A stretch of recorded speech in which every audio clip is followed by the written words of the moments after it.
I held the silver tray like I was holding my breath. Their laughter bounced off the marble floor, sticky, sweet, and sharp. "Mom, where's the help?" One girl giggled. I turned to look behind me. No one. And then it hit me. They meant me. If you've ever had to fight for what was already yours, this story is for you. Subscribe, and tell me, what did you have to reclaim? I'd polished the silver myself that morning. The house smelled of lemon oil and polished wood. I'd arranged the pastries with surgical care, knowing they liked symmetry. I'd even ironed the linen napkins, but I didn't iron myself into the picture. They didn't see a woman. They saw service. One girl whispered behind her sequined phone case, "She's the maid." The others snorted into their sparkling drinks, and my daughter. She didn't correct them. My smile stayed frozen. The kind of smile that women wear when they're cracking under silk. "Welcome in," I said. "Shoes off, please." My voice didn't shake. That's something I've mastered, composure in heels. They glided past me like perfume ghosts, high on teenage confidence and borrowed wealth. I followed the sound of their footsteps fading up the stairs. The tray suddenly felt heavy. My wrist ached. I walked back toward the foyer, heels echoing off the stone-like accusation. And there, under the chandelier, I paused. The mirror near the stairs caught me. White gloves, empty eyes. I didn't recognize the woman holding the tray. In that silence, memory moved in. I saw him, my husband, standing by the same mirror. "Maria," he said, placing the deed in my hands the night before his surgery. "This house, this estate, protect it like you would our daughter." He was holding a glass of whiskey and shaking. That was 5 years ago. He never came back. I placed the tray carefully on the marble console, between a brass clock and a bouquet of artificial peonies. The tray clicked against the surface like a warning bell. Then I walked. Not toward the kitchen, not toward the girls. I walked toward my study. The door creaked when I opened it, soft, secretive, like it knew what I was about to do. I stepped inside and closed it behind me. The walls here were darker. Mahogany shelves, silent books, velvet drapes. The only light came from a single desk lamp, gold and warm, like something remembered. My gloves came off. I folded them neatly on the desk, and I sat down, not like the help, but like the woman who signs papers that change lives. My eyes landed on the drawer. It held the deed, the real one, the original paper my husband signed before the cancer took him, before the vultures started circling with kind smiles and sharp teeth. I hadn't looked at it in years, but tonight, they mistook me for the maid. That was my turning point. I whispered into the quiet, "Let's remind them whose house this is. I'll start tonight. Paper doesn't lie.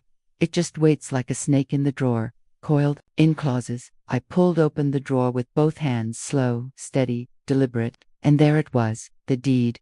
Brass bound, heavy, too heavy for paper. It had sat there quietly for 5 years. But tonight, it breathed. Tonight, it threatened to take everything back.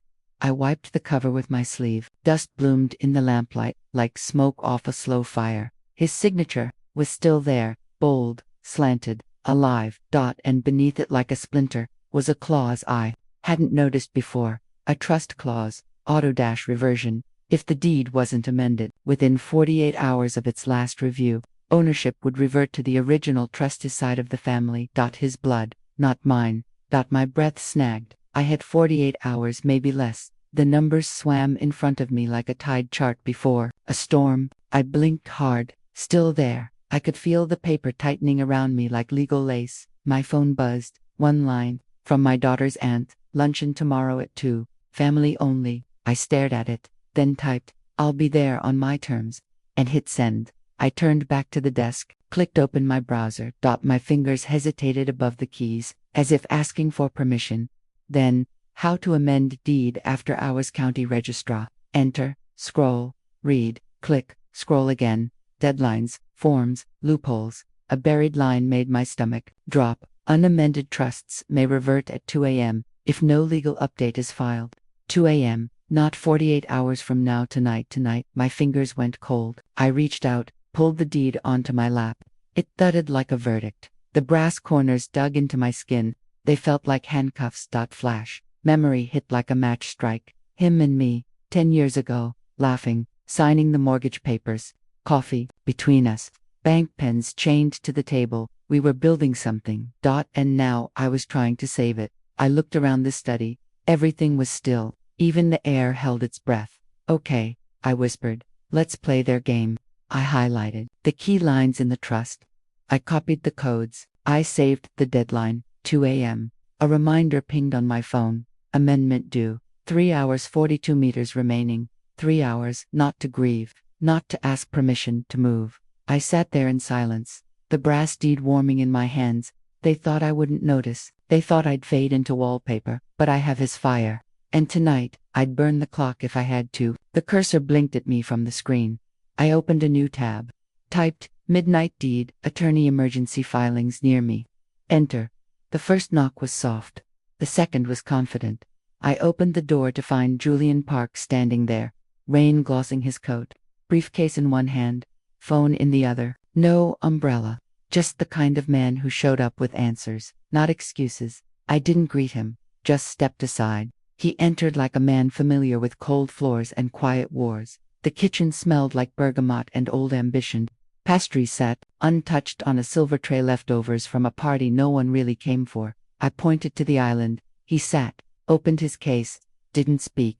I slid the deed across the marble. He looked down, adjusted his glasses, flipped open the brass document. His eyes scanned fast, fingers flipping with legal rhythm. I folded my arms. My daughter's friends thought I was the maid. His hand paused on a page. She didn't say otherwise. He nodded, slowly, like he understood more than I'd said. Clause 14C. He murmured, dormant spousal right. My heart stalled. Explain. He sat back. Your husband left. A safety. If triggered correctly, it overrides the trust and transfers full title to you. But it has to be denied. How do we trigger it? By invoking the dormant clause in the presence of a county official, notary verified. And if we don't, by sunrise, the deed reverts. You lose the house. I didn't flinch. Not because I wasn't afraid, because I'd already burned through fear hours ago. I want to file it. He closed the folder. I've prepped everything. My contact at the registrar is waiting. You knew I'd call. I knew you'd fight. Outside, lightning webbed across the window. For a second it lit his face in blue. We didn't talk about the family, the in-laws, the entitlement in pearls, the daughter who couldn't look me in the eye at dinner. We didn't need to. The paper between us was louder than gossip. He pushed a pen toward me. Initial here, then sign. I did. The ink sank like blood into the paper. For a moment, I just stared at it. Then folded the gloves I wasn't wearing. I wasn't the maid. I was the clause. And I was activating myself. He placed the signed pages in a plastic folder, sealed it, and tucked it into his coat like it was something sacred. The kitchen clock clicked once, then again. Time moved louder now. I reached for the did the reel, one end, tucked it into my purse. Same one I'd carried the day we moved in. Brown leather. Slight tear on the handle. Still mine. Let's go, I said. We walked toward the door. He opened it for me, but I stepped out first. The storm wasn't waiting. Neither was I. The city doesn't sleep. It waits. Some nights, it's 4 sirens. Tonight, it waited for me. I walked into the recorder's office like a thief at confession, carrying something holy and stolen. No crowds, no chatter.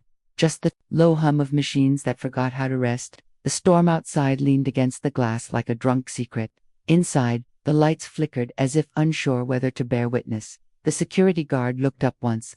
Didn't ask questions. Men like him know a woman doesn't show up at midnight with a briefcase and purpose, unless something went wrong, or very right. Julian spoke to him quietly, then gestured for me to follow. We passed walls filled with dusty awards and forgotten timelines, marriage certificates, death notices, birth logs, the proof of people trying, failing, returning, rewriting. I touched the counter, cold, like hospital steel, but cleaner than most apologies I'd ever heard. I opened my bag, the same brown leather purse I carried the day we closed on the house. Still stitched, still mine. I slid the deed across the laminate like it might spark.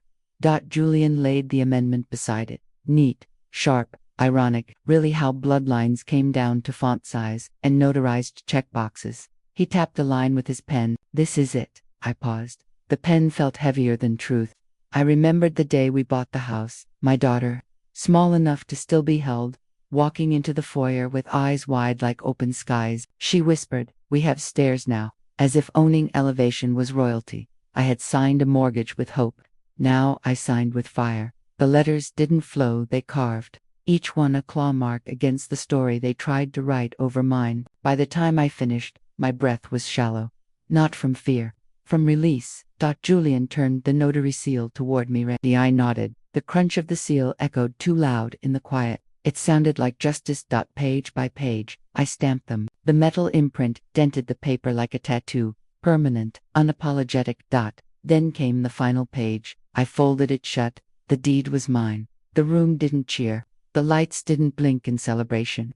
But my body did something I hadn't felt in years. It unclenched. I tucked the amended title into my coat's inside pocket, same pocket where I kept tissues at his funeral. Now, it held something living. Julian packed the originals, sealed the envelope, and stood quietly. No victory speech, just presence. Outside, the wind had softened, the kind of silence that followed a storm, not relief, but pause. We walked through the exit. The door clicked behind us like a verdict. I looked up. The moon peeked between cloud ribs. Even it looked different now, less distant. "They'll wake up tomorrow," I started. Julian glanced over. I smiled, not politely, not softly, but like a woman who'd stopped asking for keys and started forging them. "They'll wake." To a surprise, they didn't expect me to show up, which made it better. The luncheon table looked like a set crystal glasses, starched linen, tension disguised as decorum. I walked in wearing the coat I'd worn to his memorial, except this time, I didn't carry grief in the pockets. I carried proof. Their tight, pre-rehearsed stuttered into silence. My daughter blinked first. Her friends stopped, mid-chew, eyes wide, forks suspended in air like broken metronomes. The matriarch rose. "We didn't know you'd come." I smiled gently, the kind of smile women give when they're about to commit a social crime. "I wasn't sure I'd be invited." She gestured to the empty seat at the head of the table.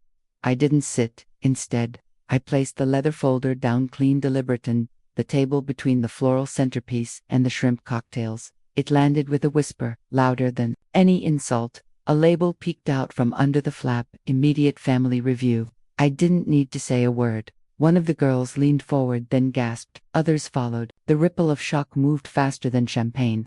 "Baubles." Her name's not on it, someone whispered. My name was the only one on it. Sole owner, clear title, stamped, filed, final. I'd seen gunshots land with less drama. One fork clattered to a plate. A glass trembled. The matriarch's hand went to her pearls, the ones I once gave her on a Christmas she never thanked me for. I think there's been a misunderstanding," she stammered. I looked at her, looked through her. "No misunderstanding," I said. "Just overdue clarity." She swallowed. The room did too. I still didn't sit.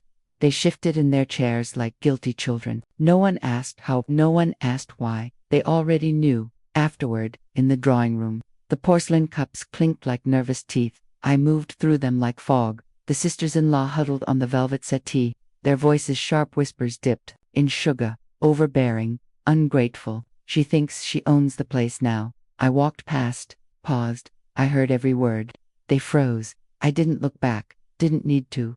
The walls held enough echoes. Upstairs, in what used to be our bedroom, I opened the closet he used to lock. The cedar scent still lingered. The key I found hidden in his shaving kit fit perfectly. Inside, just a briefcase and a sweater folded like memory. I touched the leather. It wasn't mine to open. So I didn't. That was my power now. Choosing what I didn't need to touch. Later that night, the house felt too quiet, not peaceful, not haunted. Just mine. I made tea in the old china cup, the one they once said was too delicate for help to use. The irony. I never dropped it. But they shattered every bond they touched. I sat by the window with my tea and the deed beside me, open flat, like a declaration. The moonlight landed on it like ink. Then came the sounds off. A slip of paper under the front door. I walked to it, barefoot, bent down, picked it up. Contest mediation. Scheduled. 3 days. No signature. No stamp. But I knew where it came from. They were going to fight me. Let them, this time. I wouldn't just bring receipts. I was the receipt, and I was done giving discounts. A deadline is quiet until it isn't. Mine ticked from a slip of paper, unofficial in tone, but lethal in meaning. Contest, mediation. Scheduled, 3 days. No return address. No warning, just the paper's curled edge whispering. They weren't done yet. Neither was I. I laid it on the kitchen counter, right next to the china teacup still warm from last night. The same one I wasn't once allowed to use, now steeped in chamomile and defiance. I didn't react, didn't flinch, but inside me, something shifted. The kind of shift tectonic plates make before they tear open the ground. My husband's voice echoed in a place too deep for memory. Be prepared for anything. He said it once after we missed a flight, said it again when his brother tried to short me on our renovation share, and again on a rainy Tuesday when he handed me a sealed envelope and said, "If anything ever happens to me, don't trust their grace, trust the law." Back then, I rolled my eyes, thought it was overkill. Now, I understood. His family didn't grieve, they negotiated. I called Julian. He answered before the second ring. I figured you'd call. I didn't waste time. Prepare a mediation brief. I want it lean, lethal, and legally airtight. He hesitated. Maria, just so you're prepared, this won't be a calm table. It'll be emotional, performative, maybe even cruel. I almost smiled. Then we bring facts. And let feelings trip over them. Julian exhaled. I could hear him smiling now. I hung up. My tea had gone cold. I poured it out not because I couldn't reheat it, because it reminded me how quickly warmth disappears when it's taken for granted. By afternoon, I sat at the dining table. Not the one they fed me, cold glances over the one I bought when I first moved into the house alone. It was smaller, wooden, honest. I opened my laptop. The login screen blinked like a challenge. Username, password, scroll, attach, submit. I stared at the screen before clicking the final button.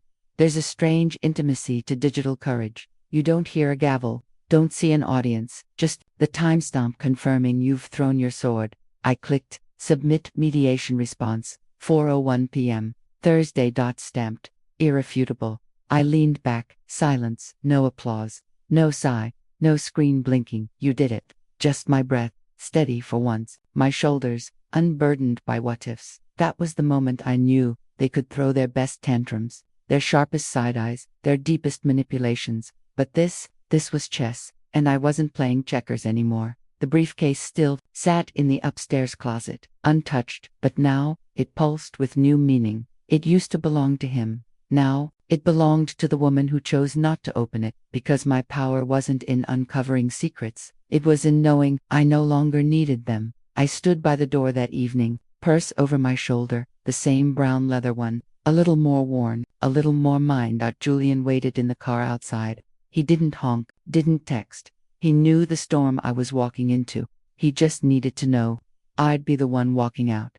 I paused by the front mirror, straightened my collar, tucked the mediation folder beneath my coat, and whispered not to anyone, not to the past, not even to him, just to the reflection that finally looked like mine again. See you Monday, let the games begin. Some truths wait in silence, others hide in plain sight. But the ones that matter, they're buried beneath the weight of who we used to be. Julian's office smelled like old books and quiet betrayal. It always had leather chairs, windows that filtered in gray light, and a silence too professional to be personal. But today, the silence wasn't ambient. It had a pulse. He didn't greet me, just handed me a page with shaking fingers. Not nervous, just reverent. I took it. One page, one sentence that broke time in half. If contested by bloodline, Maria Isabel is to remain sole beneficiary of all residential real estate holdings. This codicil shall override Clause 4.2 in full. Codicil, not in the original will, not mentioned, not expected. My heart didn't leap, it stopped. Then came back different. I looked up. Julian leaned against the bookshelf, hand on his mouth like he was trying to swallow what this meant. This changes everything, he said softly. I nodded, but I wasn't hearing him. I was hearing a door creak shut in my memory. The rain that night had hit the windows like questions. I'd been upstairs folding his laundry, the ones he never let anyone else touch. He walked in, holding a manila folder, and said, "Need a signature." No big deal. But the pen lingered in his hand. He didn't meet my eyes, just said, "You trust me, right?" I did. That night, I signed love like a contract. Didn't read, didn't ask, just traced my name, while the thunder made the house flinch. Now I knew what I'd signed. He'd written me into the storm. I sat down, document in hand, fingers trembling not out of fear, but recognition. This was his voice one last time. Not in whispers, but in law. I don't even remember where this came from, Julian muttered. It wasn't in the digital files. I had to dig through physical archives. It was misfiled under a different surname. I smirked. Of course it was. His family didn't hide things in safes. They hid them in spellings, misplaced folders, broken chains of trust. I took the document, scanned it again. There was the seal, his signature, my initials. He'd covered me, buried it deep so they wouldn't find it. So I folded it gently, placed it in my binder, behind the brief, not on top, not front, and center. Because power doesn't need a billboard, it just needs timing. Julian exhaled. You know what this means, right? I nodded. It means I don't walk into mediation hoping to win. I walk in already having. Peace stepped forward. Maria, use it wisely. I paused. Wisdom isn't the same as silence. Wisdom is knowing when to make noise. I will, I said. Wisdom is earned, and I paid in full. He nodded. I stood, binder in hand. Power, folded and sealed, by the door. I paused. I'm not showing them this unless I have to. Julian smiled. And if they push? I smiled back. Then they meet. The part of me I haven't introduced yet. I left his office. The hallway smelled like old varnish and fresh word. In the car, I didn't turn the radio on, didn't check my phone. Just drove, hands steady on the wheel, knowing the document in my bag was a weapon. I didn't need to swing first. The leather purse on the seat beside me, the same one I carried to his memorial, creaked as the binder shifted. I reached out and touched it. Not to adjust, just to feel that it was real. That night, I didn't sleep, didn't cry, didn't overthink. I sat by the window, binder on my lap, and watched the light from passing cars ripple across the walls. Years ago, I would have begged for peace. Now, I demanded nothing. I had it. The codicil wasn't just a clause. It was a love letter he couldn't say aloud. A truth I didn't know I needed. A final chess move from a man who knew what his family was capable of. I didn't hate them, but I didn't owe them the benefit of my doubt anymore. This wasn't about spite. It was about dignity. When the clock struck midnight, I closed the binder, walked to the fireplace, lit a single match, not to burn anything, just to feel the heat of clarity. Because some secrets aren't meant to be revealed, they're meant to be held until the right silence arrives. And when it does, you tuck the truth beneath your coat, and you let them talk, let them plan, let them lie, because they don't know what's coming yet. They smiled, like they'd already won, like the sunlit room meant truth had a dress code. But sunlight doesn't purify greed, it just shows where the dust hasn't settled. I walked in last, binder in hand, purse on shoulder, the same one from his memorial, still creased in the corner where I'd clutched it too tightly that day. His brother looked up first. The sister-in-law blinked. The aunt didn't. She just smirked, like I was early to my own defeat. We sat, round table, oval energy. No head, but we all knew where the sharp ends were. The mediator greeted us with professional calm. Neutral wasn't real. But today, she played it well. They began with the deed. Called it family property. Inherited through emotional lineage, the brother said. That made me laugh, audibly. They used the word emotional like it wasn't the thing. They'd gutted first, then the aunt pulled a letter from her folder, delicate, like pulling a veil from a casket. A spousal gift, she said. Signed. Framed in sentiment. He gave it to her on their anniversary, she added. A pause. To both of them, as a wedding gift. I didn't flinch, didn't touch my binder. Instead, I looked her in the eye, the way you look at a person who's rehearsed their betrayal so long, they forgot it still counts. When I finally opened the binder, the room leaned. I slid out 2 documents, one codicil, the other the midnight affidavit he had signed 3 months before he died. I didn't read them aloud. I didn't need to. Just placed them gently on the table. Paper, unlike people, doesn't lie about timing. The silence that followed wasn't silence, it was confession. No one moved. The brother shifted in his chair, suddenly unsure if his tie was too tight. The aunt's fingers hovered like she'd forgotten which page was supposed to be next. Even the mediator blinked twice, once for protocol, once for disbelief. This, significantly alters the claim landscape, she said carefully. That was her way of saying, you lost. Quietly. I didn't gloat. Power doesn't perform. It arrives, quietly, like thunder right before the lightning. We'll reconvene. Friday, the mediator added, voice steady but spine softened. I stood. I'll bring more, I said. They all looked up, not because of what I said, but how I said it, like I meant it. Because I did. On the way out, the aunt muttered something about forgeries, something about intention. I paused at the door, turned just enough to meet her gaze. Binder under my arm. I don't forge proof. I just bury it well. Then I left. The hallway outside was colder than the room. But it didn't matter. The binder was warm against my side. Outside, I didn't rush. Just stood for a second. Let the breeze remind me I was still here, still mine, still standing. The car was waiting.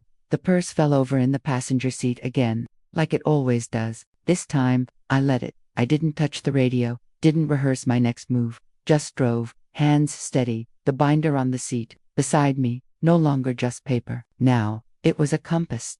And for the first time in a very long time, I wasn't navigating by their map anymore. They'll think twice next time. If there is one. And that's the part they never see coming. They called me outsider, but it was my coffee in the pantry, my slippers by the bed, my name on the emergency forms. I pressed play. The mediation recording clicked into life, just audio, no video, like a ghost whispering through walls. Not blood, someone said. She was never a real part of the family. She's just the step-parent. It was the sister-in-law's voice, low, acidic, perfectly pronounced. The brother agreed too quickly. The aunt didn't speak, but her silence endorsed every syllable. I let it play twice, not because I needed to hear it again, because I wanted to sit with it, feel the shape of betrayal in the air. The house was quiet, but not peaceful. Peace needs honesty. This was just silence with better manners. The fireplace still smelled faintly like the match I'd struck nights ago. The codicil lay inside the binder and zipped now, as if breathing. I sat by the window again. Same seat, same light from passing cars. This time, I wasn't holding the binder, I was holding memory. Back when he got sick, they didn't come. Not to appointments, not to pharmacy runs, not to chemo weekends. I'd clean the house at 2 a.m., vacuuming grief from under the couches, folding hope into clean towels. I was wife, nurse, housekeeper, lawyer, but never blood. When the audio ended, I didn't cry. I just opened my laptop. And typed, not a letter, not a threat. An invitation. Deed celebration Thursday, 7 p.m. Cocktails, clarity, and closure. No explanation, just time and address. The RSVP system blinked. I watched the names filter in. Brother, yes. Sister-in-law, yes. Aunt, seen. No reply. Of course, they weren't coming for the celebration. They were coming to confirm if I'd actually won. I spent the next day cleaning, not because I needed to, because power shouldn't arrive in dust. I polished the glassware he never let anyone touch, set the dining room table with the good napkins, lit the jasmine candle he hated, and left the porch light off. At 6:56, the first car pulled in. By 7:05, they were all seated, 3 shadows in expensive coats, pretending the cold hadn't followed them inside. I wore his watch, the one they didn't know I kept, poured wine into the same glasses we used the night before his last scan. I raised mine. To truth, they clicked reluctantly, like the toast was barbed. Then came the performance. We were only acting in the family's best interests. You know how emotional he was in his final months. You must understand, Maria. I didn't answer. Sometimes silence isn't surrender, it's audit. The sister-in-law reached for her wine again, missed the coaster. The aunt noticed.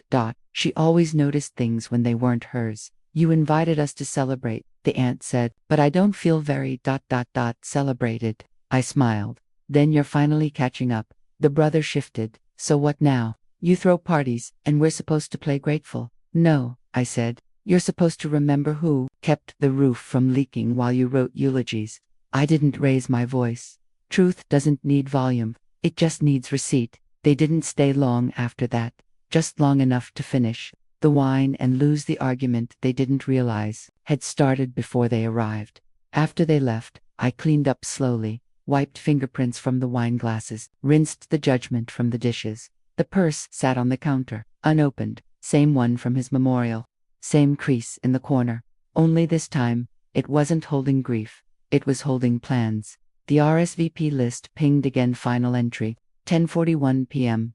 And yes, no message. Just confirmation. She was coming, too late for the party. Right, on time for the reckoning. I lit the fireplace again, just one match. Just enough to say I'm still here. Then, I opened the binder. At the back was a letter drafted but unsigned, something he never finished, something I wasn't supposed to find in it. He named me not as a step-parent, not as a placeholder, but as the only constant in the storm. I read it once, then placed it beside the codicil. One legal, one emotional. One they couldn't touch, one they never will. The binder closed with a soft click. The purse swallowed it whole. Thursday morning was 8 hours away. Court. Real court. Not mediation. Not suggestion. Verdict. I set an alarm. Then I poured a final glass of wine, took it to the porch, barefoot. The air was cold, but I wasn't. I raised my glass again. To truth, I whispered. Then closed my eyes and smiled, because they think it's over and they still have no idea what I haven't shown them yet. They smiled to Italy.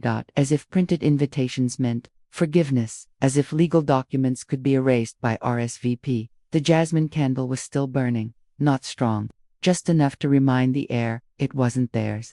The fireplace crackled softer. Tonight, no wine, just tea, still warm, untouched. People always talk more when you let the silence finish first. The living room felt smaller than usual, or maybe just fuller, not with BAFTAs but with unspoken questions, half-familiar faces, names that had waited for the will to show up.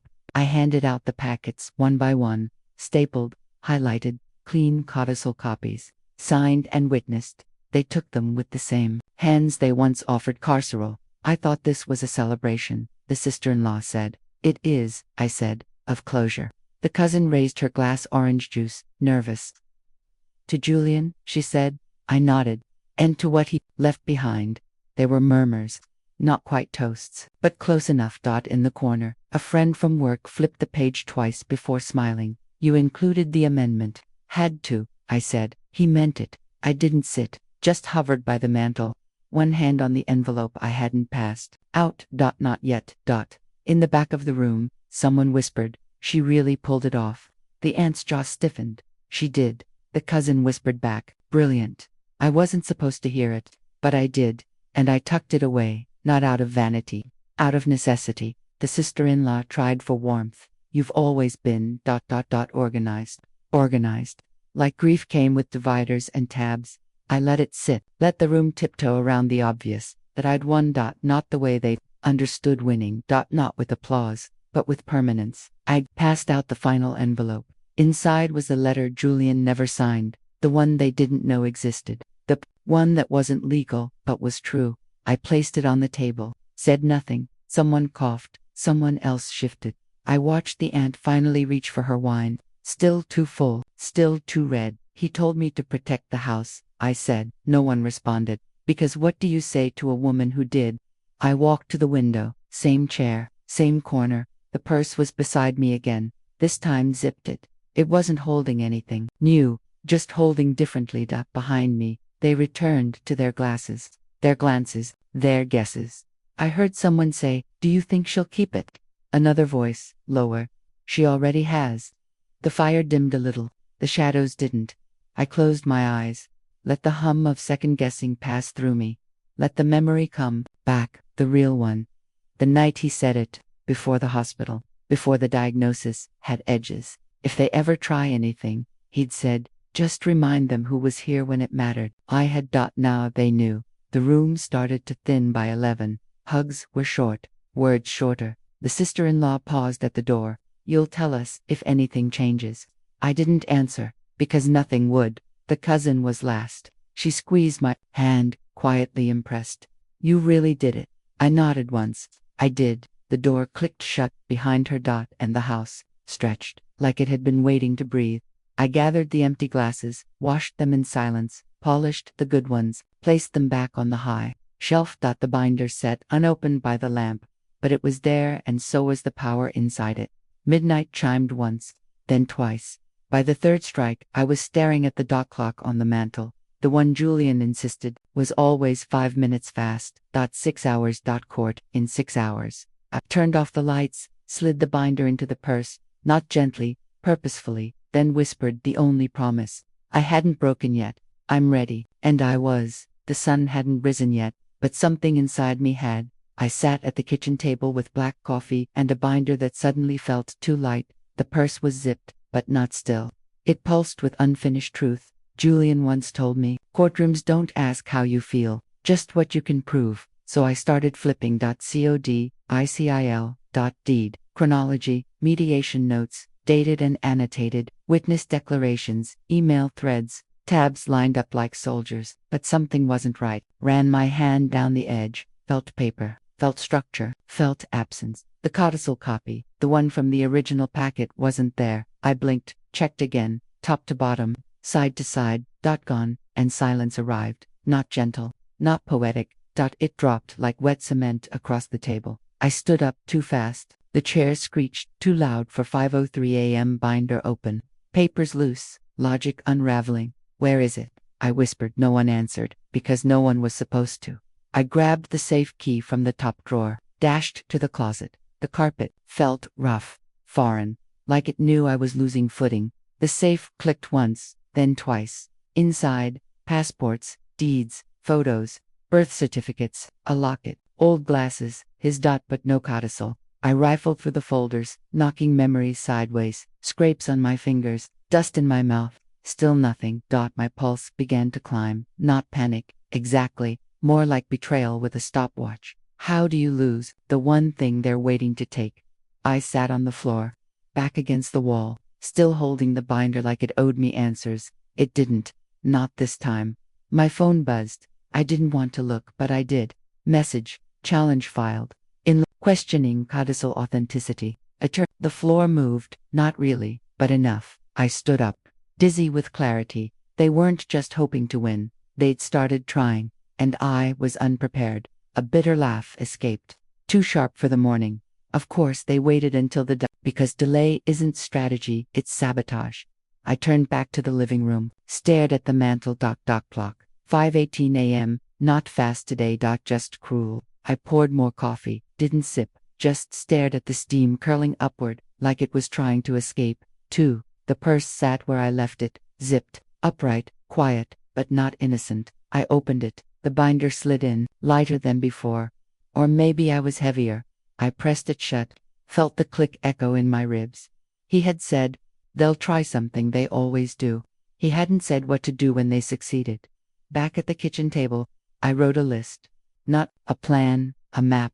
Home safe, checked. Office drawer, checked. Julian's suitcase, checked. No codicil. Not even a whisper of it. And then, I saw it. Not the document. Something else. Julian's old cufflink one, not the pair, sitting by the window, half hidden under the coaster. I'd moved the coaster last night, meaning it wasn't there before, meaning someone had been here. I didn't scream. I didn't cry. I inhaled, like women do when their truth has been tampered with. Then I stood up. The courthouse was 23 minutes away, but time doesn't forgive panic, and judges don't reward unprepared hearts. I grabbed the coat from the hook. His coat still smelled faintly like cedar and winter, and I whispered the only thing that made sense. I can't lose this. But the binder didn't respond. Neither did the clock. Just the wind against the window pane like a warning, or a dare. And I walked out the door. Not ready, just done waiting. I was halfway to Julian's office before my doubts could catch up. The streetlights hadn't gone out yet, but the sky was threatening light. The kind of light that exposes what shouldn't be seen. The kind that shows you're late. My hands were locked on the steering wheel like it could explain what went wrong. I hadn't cried when the codicil disappeared, but now, as the courthouse loomed closer without the one document that proved everything, my throat burned. I didn't need miracles. I needed a copy, just one, and I prayed Julian had thought far enough ahead. I parked illegally, didn't care. The old office door stuck like always. I kicked it once. It gave. Julian's desk hadn't changed. Organized chaos. But I knew where he hid things. Because I taught him. Third drawer, back corner, red folder, labeled Contingency, M. My breath hitched, not out of sentiment, out of vindication. I ripped it open. There it was. A printed scan, date-stamped, initialed, notarized. I stared at it like it might dissolve, then grabbed it like oxygen. The printer buzzed when I hit copy. The silence afterward felt holy by the time I reached the courthouse. The sun had touched the windows, not fully risen, just ... watching. I raced past security filing window. I asked. The clerk blinked. Closes at 7:55. Not asking that, I said, "Where is it?" "Down the hall, left room 104. I ran, hair a mess, purse slamming against my hip, my life reduced to 10 stapled pages. The clerk looked up, deadpan, cutting it close. Story of my life. Stamp, initials, sealed. Accepted. I didn't realize I was crying until the ink started to blur. Relief didn't hit like a wave. It exhaled through me like smoke from a fire that barely didn't burn the house down. I leaned on the hallway wall, one hand still gripping the receipt like it could vanish. And then, a flicker, not a memory, a vow. My daughter, years ago, teary-eyed, asking if I could ever be tricked. No, I'd told her. Not twice. I folded the receipt into the same pocket I once kept her baby tooth in, and walked. The courtroom doors opened as if they'd been waiting.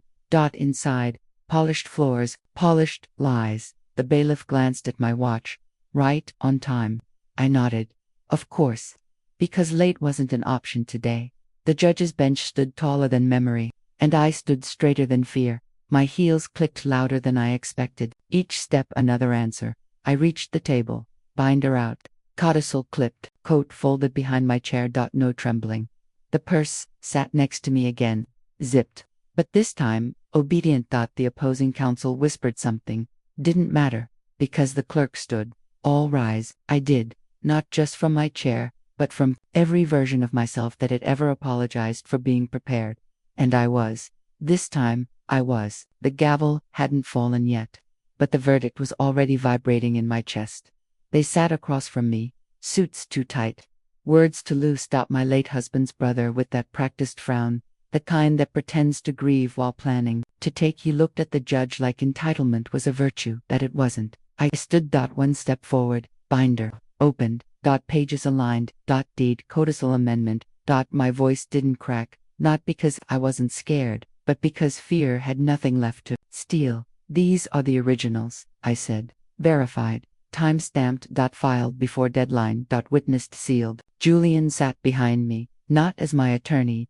As my anchor. The judge adjusted her glasses, didn't rush, then turned to them. Their counsel shuffled his papers, fumbled, double quotes. No proof of forgery, Your Honor. Just concern over timing. Concern, she repeated. Like the word offended her. She looked back at me. Anything else, Mrs. Hale? I nodded once, slid the notarized receipt forward like a final chess move.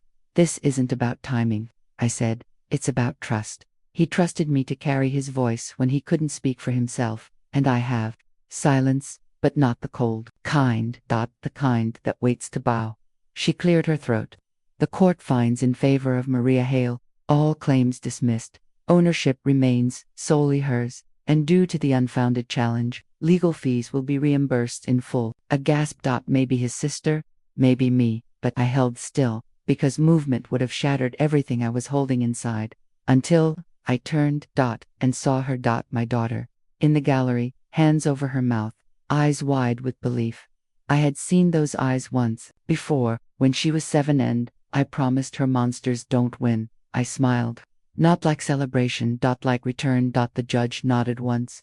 Like a mother who'd seen too much and still hoped. Court adjourned. I didn't exhale. I exhaled everything I'd carried since the moment they looked at my grief like an opportunity. Julian reached over, not to congratulate. To steady. Outside, light. Warm. Not cool today. I stepped into it like a woman no longer afraid of her own door. The purse still hung at my side. Not heavy now, just mine. A voice called out, Maria. I turned. A stranger smiled. Congratulations. Another added, you earned this. But I didn't answer. I looked up. The courthouse didn't loom anymore. It stood proud and still. And I whispered, home is mine again. And this time, it heard me.